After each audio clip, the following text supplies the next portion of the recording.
Ji išėjo, bet ne viena.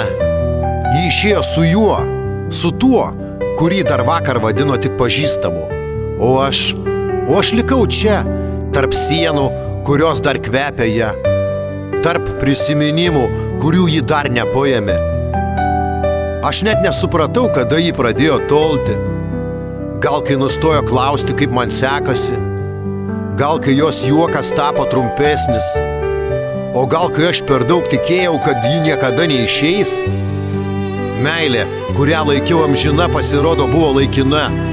Mano akimis tikra, jos žvilgsniu laikina stotelė. Ir aš savęs klausiu, ką jis turi tokio, ko neturėjau aš. Daugiau pinigų, daugiau laiko, daugiau... Ko daugiau? Nieko daugiau. O gal tiesiog jis buvo naujas? Nes šiais laikais žmonės nebenori taisyti. Jie keičia.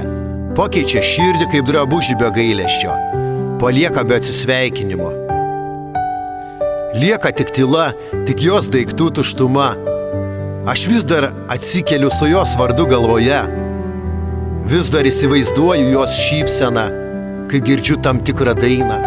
Ir vis dar kartais pagaunu save rašant žinutę, kuri niekada nebus išsiųsta jai.